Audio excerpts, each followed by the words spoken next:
संत श्री सीता शरण जी। दोस्तों, आप सभी से निवेदन है, कृपया कहानी को लाइक और सब्सक्राइब जरूर करें। आप सबको बहुत धन्यवाद और प्रणाम। कहानी है परमहंस श्री सीता शरण जी। इनका जन्म चौबेपुर निवासी सुखदेव जी त्रिपाठी के घर में श्रीमती गौरा देवी के गर्भ से हुआ था। चौबेपुर कानपुर जिला अंतर्गत है। बालकाल से ही इनमें अलौकिक शक्तियां दिखाई पड़ती थी। एक बार जब उनके माता पिता उनके साथ कामदगिरी की मनौती के लिए जा रहे थे, तब वहां निरंजनपुर गांव में रहने वाले एक ब्राह्मण देवता ने आकर इन्हें अपनी गोद में उठा लिया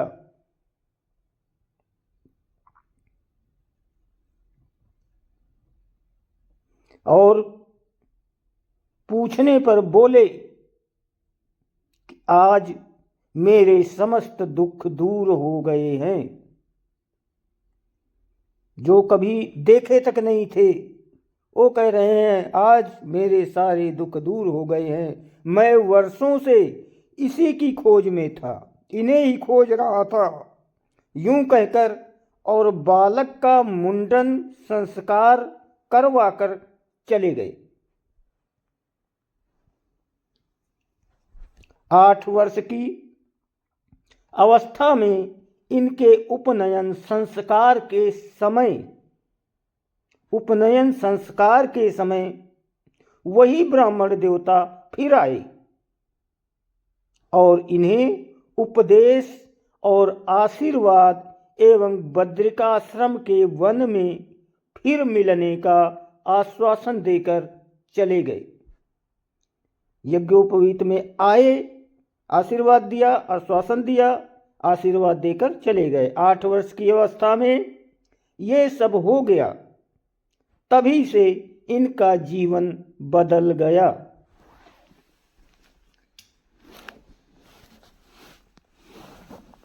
अब ये निरंतर भगवान का जप और सत्संग करते थे।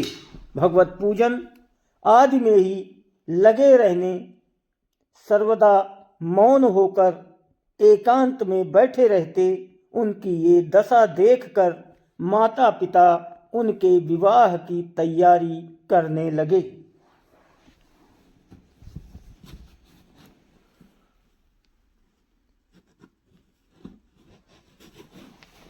परंतु विवाह की तिथि के 3 दिन पहले ही आधी रात को चुपके से घर से निकलकर ये वृंदावन जा पहुंचे।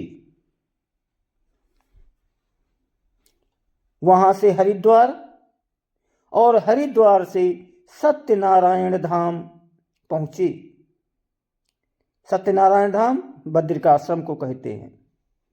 वहां मौन छोड़कर, मौन रहते थे ना, मौन छोड़ दिया। दादूपंथी संत से गीता आदि नाना शास्त्रों का अध्ययन किया।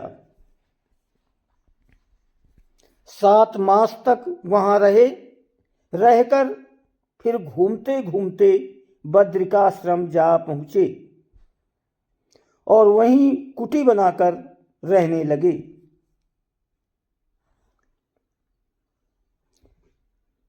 एक दिन जब स्नान करके संध्या की तैयारी कर रहे थे, तब उन्हें निरंजनपुर वाले ब्राह्मण देवता ने आकर आज्ञा दी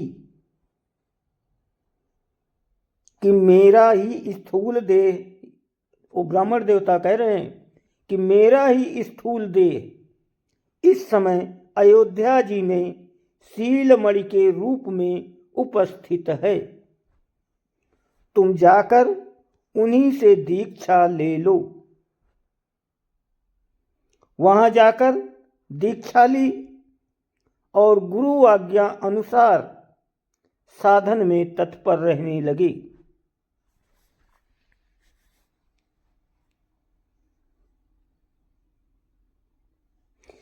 ये प्रमोदवन में रहकर एक संत से श्रीमानस के यानी रामायण के 2-2 पन्ने लाकर प्रतिदिन पढ़ा करते थे।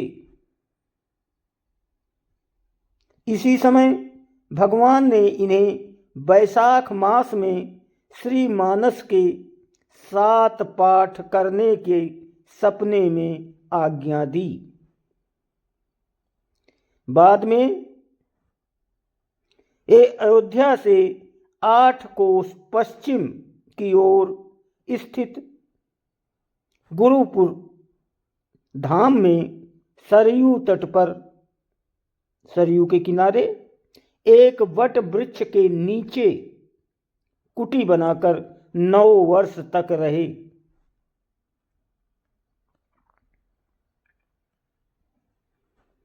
पीछे वहां भक्तों की अधिक भीड़ हो जाने के कारण वापस अयोध्या जी लौट आए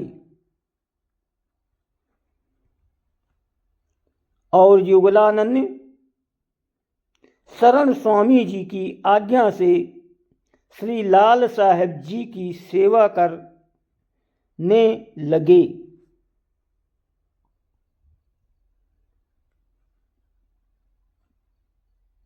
लाल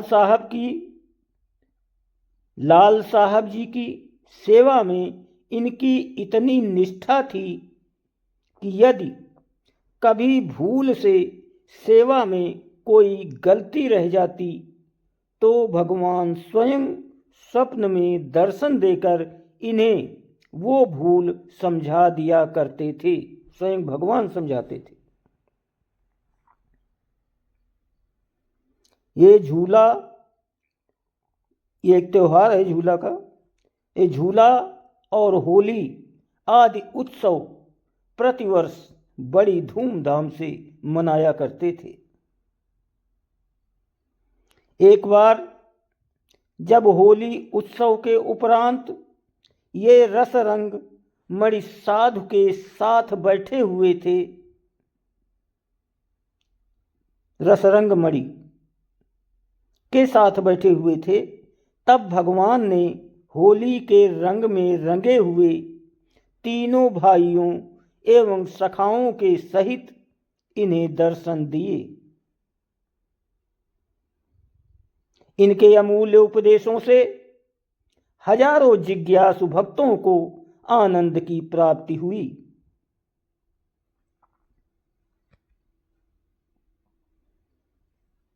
उनके हजारों शिष्य हो गए थे। भक्तों को ये नाम जप, कीर्तन, सत्संग आदि साधनों के नियम दिलवाया करते थे। उनके कई शिष्य सिद्ध संत भी हो चुके हैं। इस प्रकार बहुत समय तक लोकोपकार करते हुए अंत में संवत 1966 विक्रम कार्तिक यानी विक्रमी कार्तिक शुक्ल द्वादशी रविवार को भगवान नाम उच्चारण करते हुए इस अनित्य देह को त्याग कर साकेत धाम पधार गए। फेसबुक से सुनने वाले, देखने वाले सभी से निवेदन है कि कहानी को लाइक और फॉलो जरूर करें। आप सबकी बहुत मेहरबानी और बहुत बहुत धन्यवाद और प्रणाम।